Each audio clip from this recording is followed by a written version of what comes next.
Hello traders, आज bitcoin का analysis करेंगे जिससे कि आज का ट्रेड सेटअप कैसे बन सकता है ये डिस्कस करेंगे बिटकॉइन के अंदर। और ये वीडियो आप सभी लोगों के लिए बहुत ज़्यादा इंपॉर्टेंट हो सकता है क्योंकि ये only price action trade setup है जिसमें आपको supply and demand and price actions के अकॉर्डिंग कैसे ट्रेड प्लान किया जाता है। ठीक है, तो वीडियो पूरा एंड तक की देखिए जिससे आपको पूरा वीडियो समझ में आए।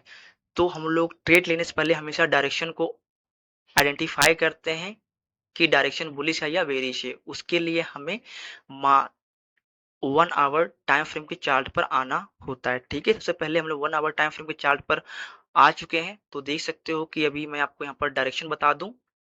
पहले क्लियर करते हैं डायरेक्शन क्या है, तभी तो हम लोग ट्रेड फाइंड कर सकते हैं। ठीक है, तो डायरेक्शन देखा जाए तो ऑलरेडी यहाँ पर लोअर लो लगाते हुए price end of the end नीचे आया। क्या है, लोअर लो लगाते हुए एंड ऑफ द एंड नीचे आया है। लेकिन अगर अभी करंट में देखोगे ना, तो अभी ये क्या करने की कोशिश कर रहा, करंट में अभी ये खुद को ऊपर ले जाने की कोशिश कर रहा, मतलब यहाँ पर ये खुद को बुलिश होने की कोशिश कर रहा, अप साइड में जाने की कोशिश कर रहा। ठीक है, तो इसके पीछे का रीजन क्या है, इसके पीछे का रीजन अगर आप देखोगे तो यहाँ पर एक बहुत ही ज्यादा एक इम्पोर्टेंट सपोर्ट एरिया है जहां से ये खुद को ऊपर ले जाने की कोशिश कर रहा है। ठीक है, तो मैं इसके पीछे का रीजन दिखाता हूँ।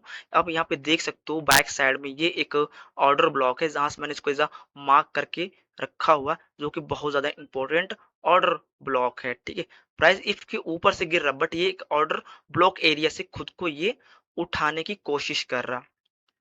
ठीक है, तो पॉसिबिलिटीज क्या है अभी, पॉसिबिलिटीज अभी करंट में ये है कि भाई अभी ये एक बाइंग साइड में खुद को ले जाने की कोशिश करेगा, जो कि अभी इसका जो डायरेक्शन बुलिश होने की कोशिश कर रहा है। क्या कर रहा है, बुलिश होने की कोशिश कर रहा, ना कि अभी बुलिश हुआ है, बुलिश हो सकता है। ठीक है, तो इसके अकॉर्डिंग हम यहाँ पर ट्रेड प्लान कैसे कर सकते हैं, तो ट्रेड प्लान करने के लिए हम लोग को 15 मिनट टाइम फ्रेम पे जाना होगा।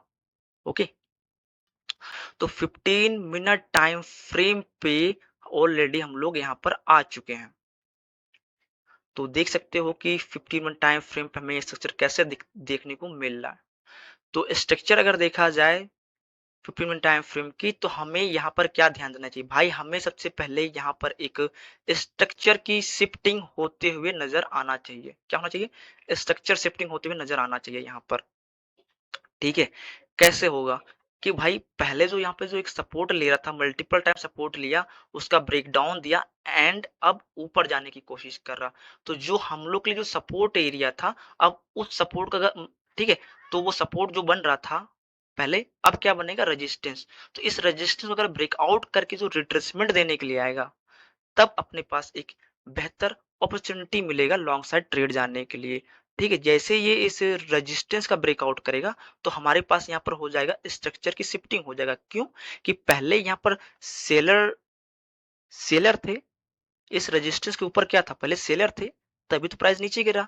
अब क्या हो जाएगा, अब इसका अगर ब्रेकआउट करता है तो बायर डोमिनेशन आ जाएगा। पहले सेलर डोमिनेशन डोमिनेशन था, अब बायर डोमिनेशन हो जाएगा। तो यहाँ पर बायर का कंट्रोल होगा, तभी प्राइस ऊपर जा सकता है। अगर प्राइस ऐसा नहीं करता है, ऊपर नहीं जाता है, तो फिर ये एक सेलर के कंट्रोल में ही रहेगा। ओके, तो यहाँ हम बात कर रहे थे कि ट्रेड सेटअप कैसे हम लोग क्रिएट करेंगे। तो ट्रेड सेटअप लेने के लिए तो मैंने आपको यहाँ पे एग्जैक्टली इंपॉर्टेंट चीज मैं और अभी एक्सप्लेन करने वाला हूँ। ठीक है, तो आप यहाँ पे वेट कर सकते हो। ठीक है, क्या वेट कर सकते हो कि यहाँ पर दो साइकोलॉजी मेथड है ट्रेड लेने के लिए। पहला ये समझो, पहला कि ये समझो कि प्राइस इफ के अगर इस स्ट्रक्चर शिफ्टिंग नहीं करता, मतलब इस रेजिस्टेंस का ब्रेकआउट नहीं करता, प्राइस अगर नीचे आता, तो ध्यान रखो कि प्राइस यहाँ पर सपोर्ट ले। ठीक है, जहां से बाइंग हुआ है वहां सपोर्ट ले। ठीक है, सपोर्ट ले, प्राइस ऊपर जाए। ऊपर का मतलब ये जो रेजिस्टेंस बना है और इसका जो नेक लाइन बनेगा, इस दोनों ही चीज को ये ब्रेकआउट करेगा। ठीक है, दोनों ही चीज अगर ब्रेकआउट करके जब रिट्रेसमेंट देता है, फिर ये कंटिन्यू जा सकता है। जैसे कि पहले अगर अभी करंट में अगर बाय यहाँ पे चल रहा है ना रेजिस्टेंस के पास, अगर इसका ब्रेकआउट नहीं करता है, अगर ये नीचे आ जाता है, तो प्राइस फिर ऊपर जाएगा, ऊपर जाएगा तब ब्रेकआउट कर पाएगा। ठीक है, ये हो सकता है कि अगर ब्रेकआउट करता है तो फिर क्या बनेगा, एक यहाँ पर डबल बॉटम बनेगा, डबल बॉटम बनेगा तो प्राइस का ये क्या बनेगा, एक नेक लाइन बनेगा। जब ये नेक लाइन बनेगा तो प्राइस क्या करेगा, इधर एक रिट्रेसमेंट देने आएगा। जैसे रिट्रेसमेंट देने आएगा, तब अपना अपने लोगों के यहाँ पर एंट्री पॉइंट बन जाएगा, जो कि बहुत ही अच्छा एक अपॉर्चुनिटी रहेगा हम सभी लोगों के लिए।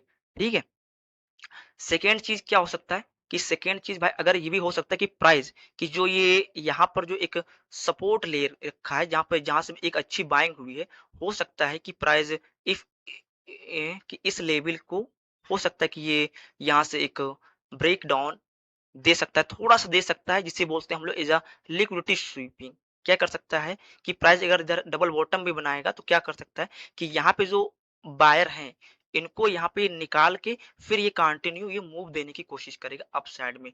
तो ये 2 कंडीशन है। पहला कि ये एक डबल बॉटम बना के ऊपर निकल जाए, दूसरा कि ये यहाँ से लिक्विडिटी स्वीपिंग करके इधर रिट्रेसमेंट देके फिर ऊपर जाएगा। ठीक है? ये कंडीशंस है यहाँ पर। तो ये 2 तरीके हैं, इन दोनों चीज़ों को अगर आप अच्छे से समझ लेते हो तो बहुत अच्छा रहेगा। और यहाँ पे हमें ऐज़ा देखने को मिल रहा है कि 50 मिनट टाइम फ्रेम पे यहाँ पर स्ट्रक्चर चेंज होता हुआ नज़र आ रहा है, ठीक है? स्ट्रक्चर शिफ्टिंग होता हुआ नज़र आ रहा। अगर कुछ अच्छे कैंडल के साथ अगर ये क्लोजिंग करेगा ऊपर साइड में, फिर अगर ये रिट्रेसमेंट करने आएगा, तभी एक अच्छा अपॉर्च्युनिटी बन सकता है, ठीक है? तो ध्यान रखना कि भाई अगर इधर कहीं अगर प्राइस अगर दोबारा मतलब इधर ब्रेकआउट करके स्ट्रक्चर की अगर शिफ्टिंग करता है, ठीक है, ध्यान रखना अगर स्ट्रक्चर शिफ्टिंग करके अगर नीचे आता है तो फिर हमें क्या करना चाहिए, इधर इधर कहीं भी इधर एक रिट्रेसमेंट देगा, फिर यहाँ से हम एक लॉन्ग साइड में जा सकते हैं। ओके, ये दूसरा है। तीन मैथड मैंने बताया है आपको।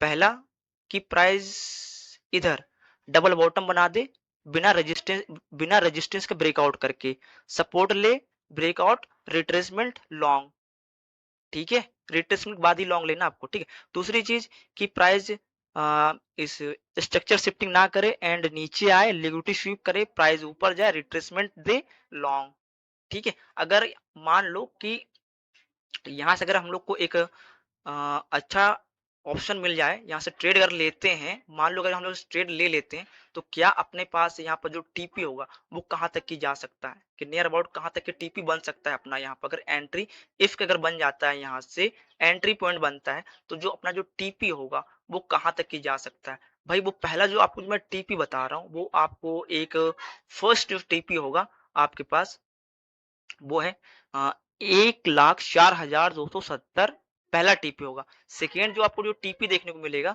वो है यहाँ पर सेकेंड टीपी जो आपको देखने को मिलेगा वो 1,04,569 का, सॉरी 93 का देखने को मिलेगा। ये 2 टीपी हैं जो आपको यहाँ से कंटिन्यू होता हुआ देखने को मिल सकता है। ध्यान रखना, बट हो सकता है कि प्राइस लिक्विडिटी स्वीप करके ऊपर जाए, हो सकता है कि प्राइस एक डबल बॉटम बना के जाए, ठीक है? ये 2 कंडीशंस है लॉन्ग साइड में ट्रेड लेने के लिए। बाकी वीडियो अच्छा लगा वीडियो लाइक कर लीजिए एंड चैनल सब्सक्राइब कर लीजिए अगर एनालिसिस प्राइजेशन समझ में आता है तो। Thanks for watching my video.